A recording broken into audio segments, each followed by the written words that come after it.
Kamusta na nga po mga master, at sa videong ito ay atin ang ipagpapatuloy na gisahin ang chapter 66 to 71 sa manga series ng Gachakuta. Kaya't atin na nga pong agarang umpisahan. Ipinakita nga sa atin na nagkaroon ng kakaibang reaksyon etong kakaibang bagay noong inilapat nitong si Zodil etong bota ni Amo na kapwa nga nasambit na literal na kakaiba nga daw ang enerhiyang tinataglay ng mga Watchman series. Subalit nananatiling hindi pa rin ito sapat. Patuloy naman etong si Rudo na naguguluhan sa mga impormasyon na kanyang natutuklasan at hindi makapaniwalang ang kanyang gloves at ang nasabing bota ay orihinal na pagmamay-ari nitong lalaking kanyang kaharap at napapaisip kung ilan pa nga daw ba ang nabibilang sa kanyang mga nalika. At kung ito nga daw ay talagang nilika mula dito sa Abyss ay papaano ito napasa kamay ni Regto. Muli ngang nasambit nitong si Zodil na kung hindi nga daw siya nagkakamali ay literal na walang kaide-ideya etong si Rudo tungkol sa mga tinatawag na Jinki. Hanggang sa siya ay makarating dito sa Abyss. Nakapagtataka nga daw ito para sa isang individual na nagmula pa sa langit, lalo na ang tungkol sa mga tinatawag na Watchman series, na sa kabila ng pagiging isang giver ng mga ito ay nananatili pa rin siyang normal kung mag-isip, na mas lalong nagbigay ng pagkabahala para dito sa ating pangunahing tauhan na marinig. Ayon pa nga kay Zodil na ang lahat ng mga Watchman series nga daw ay literal na dapat suotin lamang ng isang individual, at malamang na kapag ginamit nitong binata etong gloves ay kaagad niyang mapupuna ang kakaibang lakas nitong tinataglay. Gayon din, kapag ang pagnanais ng isang tao ay lubang nag-uumapaw habang tinataglay ang mga ito, ay malamang na dahan-dahang makukonsumo nito ang katinuan ng isang individual at mawawala na sa katinuan. Sa payag ng ito ay natigilan etong binata at marahang nasambit na napakatagal na ng panahon magmula noong gamitin niya etong gloves at hindi naman siya nawala sa katinuan. Sinang-ayunan nga siya ni Zodil na para sa mga taong kagaya nila ay normal lamang na ginagamit ang Watchman series sa araw-araw, kagaya ng mga taong nagiiwan ng mahahalagang parte sa kanilang mga pagkatao. Bahagya nga nakadama ng kalungkutan etong binata na agarang pinuna nitong si Zodil, sapagkat dapat nga daw ay mas matuwa pa etong si Rudo buhat ng dahil sa nasabing pangyayari ay kanilang nagagawang gamitin ang klase ng lakas at kapangyarihan mula sa mga ito. Malamang nga daw ay interesado siyang malaman kung papaano niya nagagawang madaling gamitin ang kanyang gloves at kung ano ang mangyayari sa mga taong nagtataglay nito. Kaya't upang masagot nga daw ang kanilang tunay na kahalagahan ay kinakailangan nilang magsagawa ng napakaraming eksperimento.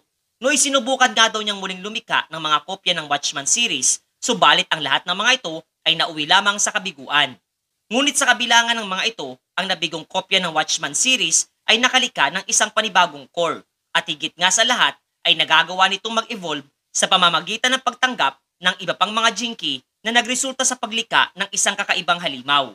Ang kaniyang nakikita nga raw sa likuran niyang bahagi ay ang resulta ng nasabing eksperimento at ang lahat ng kanyang mga naging kaibigan sa kanyang naging paglalakbay ay magiging bahagi nito sa kasalukuyan para sa kanyang adhikain na pabagsakin ang langit.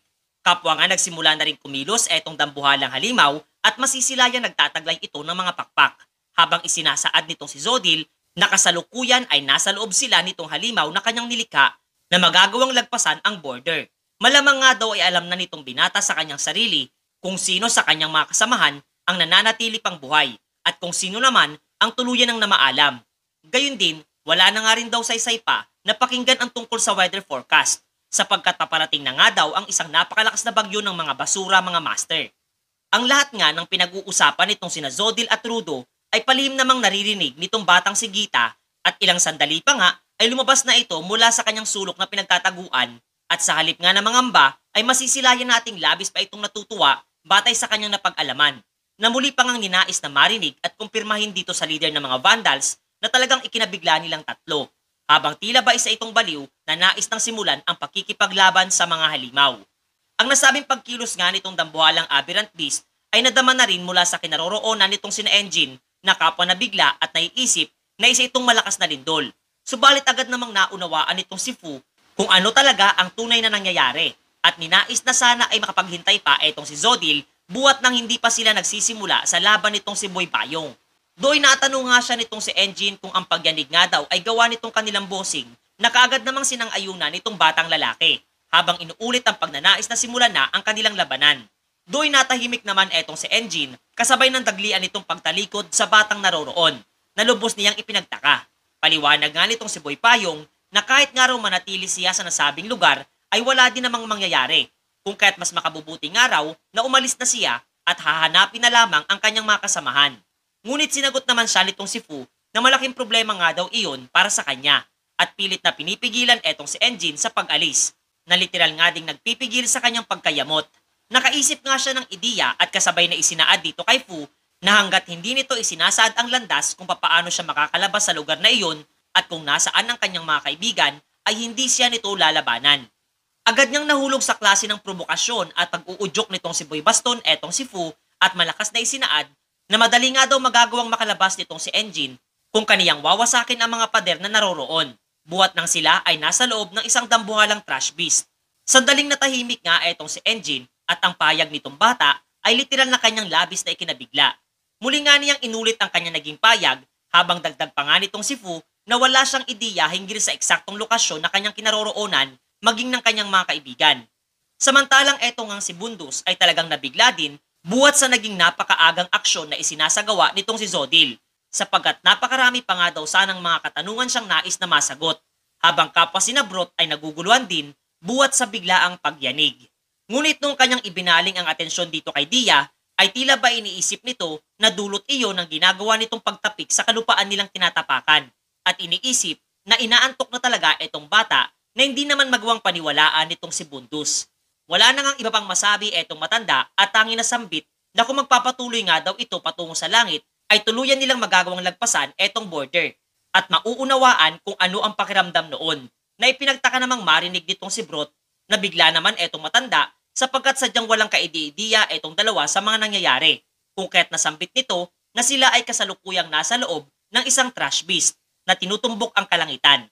At muling natanong etong si Brot kung sadyang wala ang mga itong ideya sa mga nangyayari na agarang nakumpirma batay sa kanilang mga naging reaksyon. Ngunit agad namang nagbago ang postura nitong si Dia at nasambit ang katagang Jinky concentration. Muli din nating maririnig etong si Engine na humihingi ng paumanhin dito sa batang si Fu sapagkat ang specialty ng mga kagaya nilang janitors ay hindi mga tao. Kahit nga daw napakaraming bagay at katanungan ang nais niyang masagot, ang marinig lamang ang tungkol sa Aberrant Beast ay sapat na para sa kanya upang maunawa ang seryoso ang kanilang kasalukuyang sitwasyon.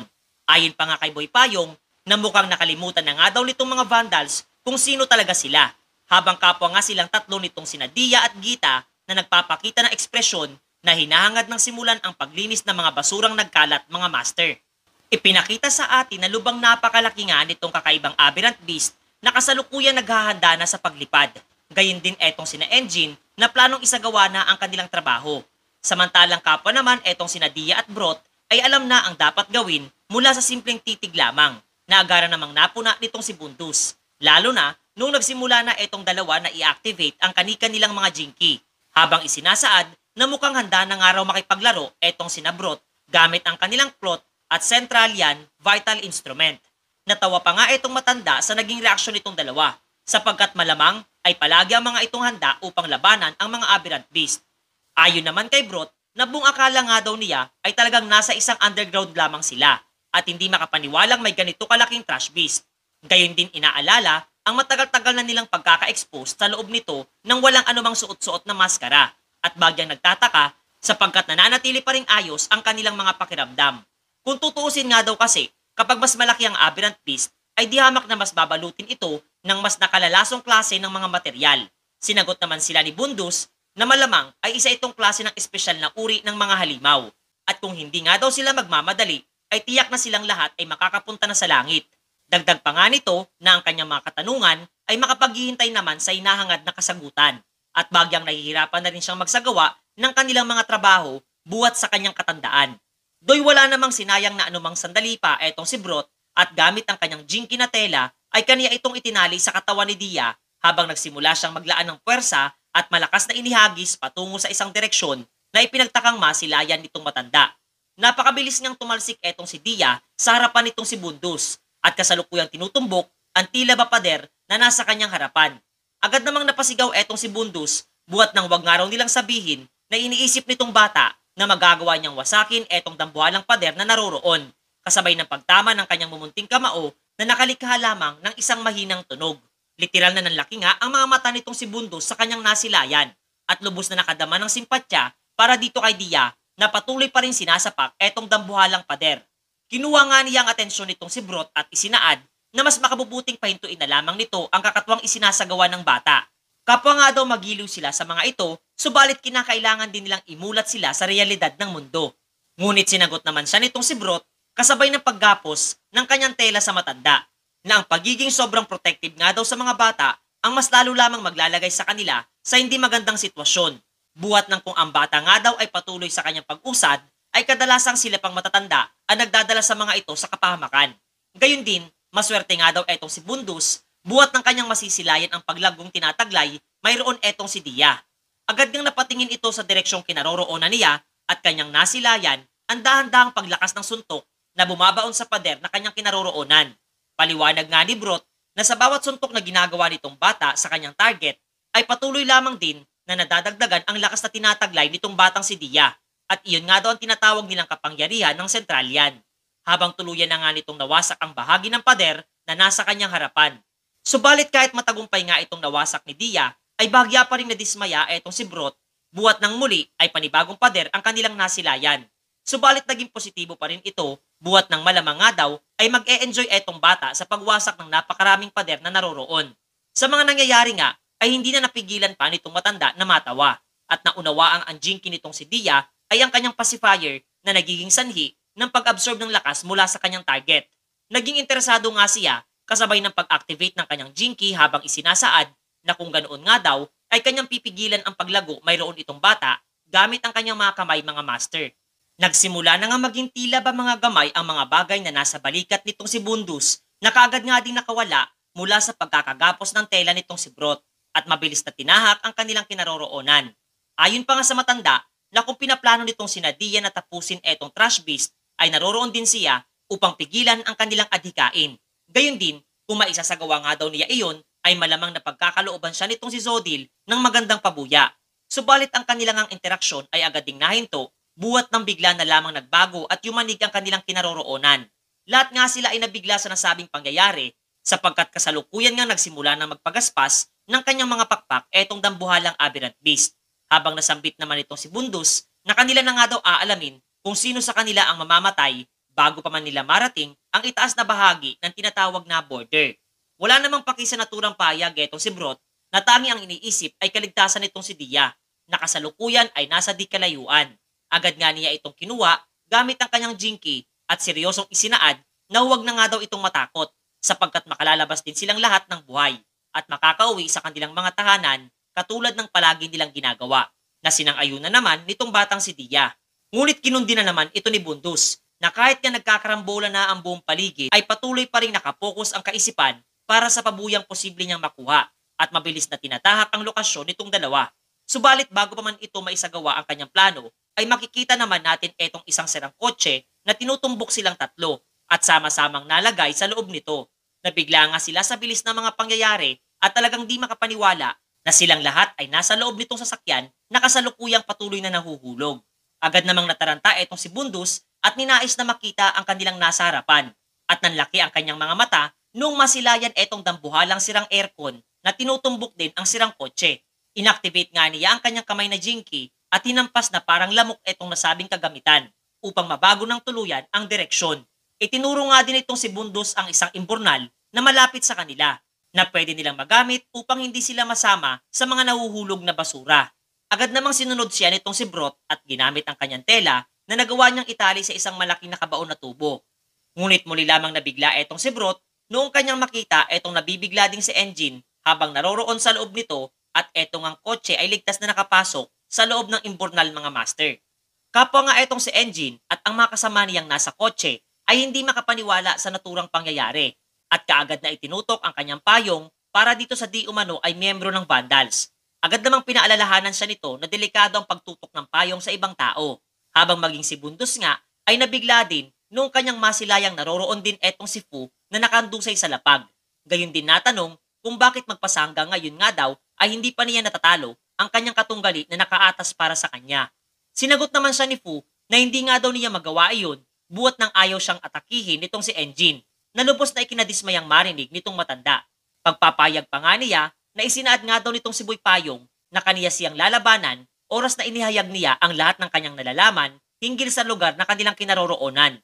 at lubang seryoso nga daw ito sa pagkakatitig sa kanya. Subalit sa huli, matapos niyang ibahagi ang kanyang nalalaman, ay agaran nga daw itong binaliwala siya at nagsimula ng hanapin etong kanyang mga kaibigan. Patuloy nga siya dito nagmamakaawa kay Engine na magpakita nga daw ito ng interes na labanan siya na ayaw namang isagawa nitong si Boy Payong. Agad namang kinuha nitong si Brot ang atensyon nitong si Engine buhat nang wala nga raw silang natitira pang anumang sapat na oras at kinakailangan na nilang lumabas dahil kung hindi ay posible silang lahat na naroroon ay mamatay.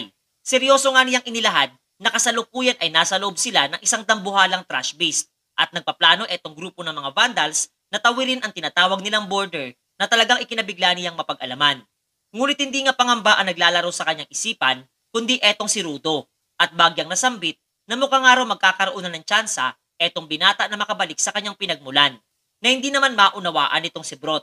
Muli nga niyang itinoon ang kanyang atensyon sa panganib na kanilang kinakarap at natanong sina Brot kung ang bagay na iyon ay alam na ng iba nilang mga kasamahan. Samantalang etong si Dia naman ay sinubukan muling gamitin ang kanyang choker at sa mga oras na iyon ay nagawa na nitong kumonekta dito kay Semoy na kasalukuyang lubos na nag-aalala para sa kanilang kalagayan at kaligtasan.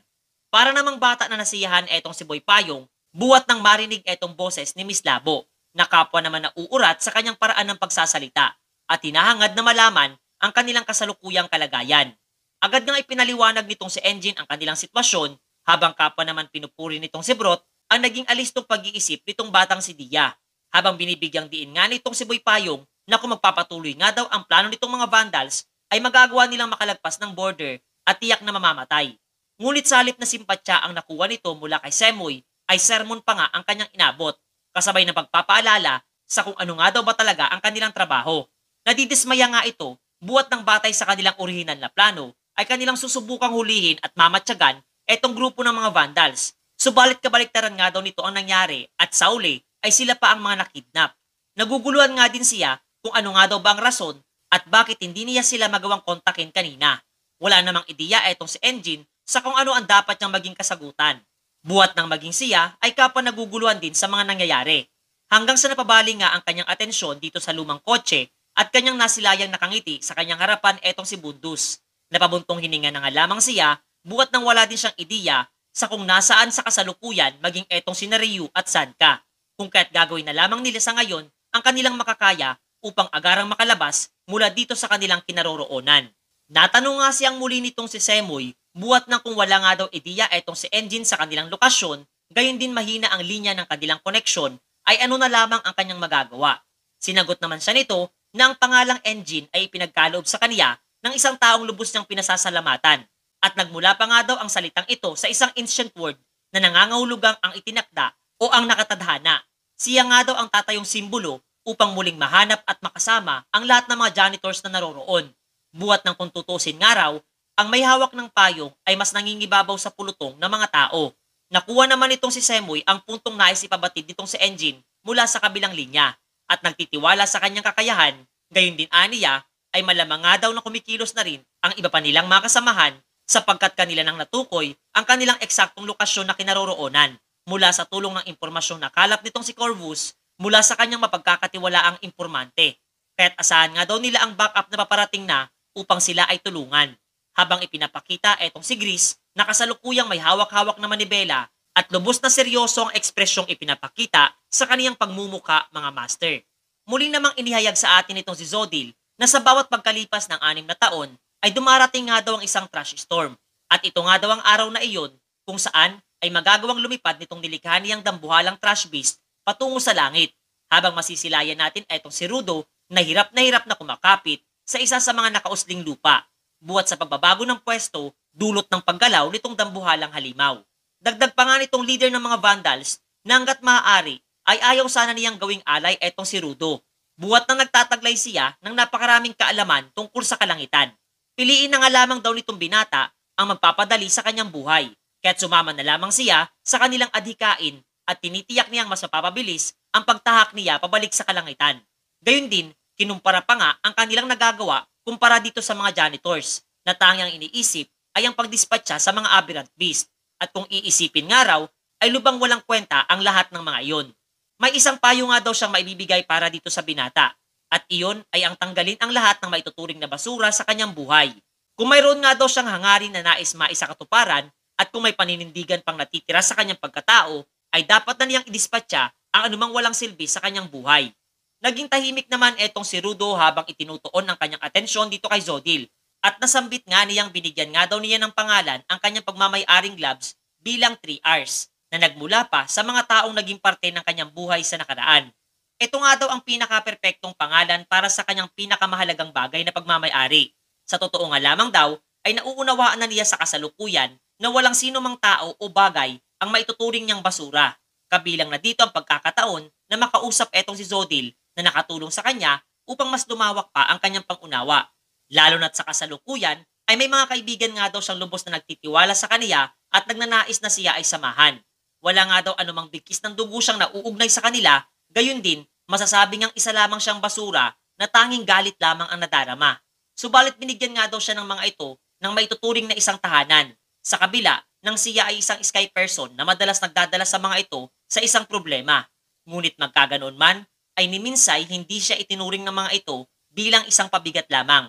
Itinuring nga daw siya ng mga ito bilang kung sino siya, kung ano man ang kanyang pagkatao at tanging sila lamang nagpadama nito para sa kanya maliban kay Recto. Binigyang diin nga niyang hindi niya nalilimutan ang pagnanais na magiganti. Subalit hindi nga raw sapat para sa kanya ang bagay na iyon kasabay ng pagbitaw ng kanyang pagkakakapit sa tipak ng lupa habang gumagawa ng Universal Angry Sign at sinasambit na ninanais ng silang lahat ay mamuhay ng masaya habang magagawang magiganti sa lahat ng api sa kanya. Subalit mabilis naman siyang hinawakan nitong si Zodil na ngayon nga ay ginagamit na ang kanyang jinky at galit na nasambit na nalaso na nga daw ang kaisipan nitong binata ng hipokritong mundo nilang kinaroroonan. Kaya't batay sa kanyang mga pinagsasasabi nga daw ay kaniya nang nakikinita ang klase ng hinaharap na patutunguhan at iyon nga daw ang landas na puno ng pagsisisi. Balang araw nga daw ay mapagtatanto nitong si Rudo na ang lahat ng mga kaluluwang nabahira ng kamalian ay muling magnanais na bumalik sa dati o nakaraan. Sinagot naman siya nitong ating pangunahing tauhan na batay sa tono ng kanyang pagsasalita ay kanyang masasabing nakadarama ng inggit etong si Zodil dahil nagtataglay nga daw siya ng mga mapagkakatiwalaang kaibigan na siya namang agarang tinanong nitong leader ng mga Vandals kung nasaan na sa kasalukuyan etong kanyang mga ipinagmamalaking kaibigan. Kasabay ng bigla ang pagkakaroon ng isang malakas na pagsabog na talagang pumukaw sa atensyon nitong dalawa at mula do'y lumabas etong si Engine na nakangiting nasambit na naroroon na nga daw sila mga master.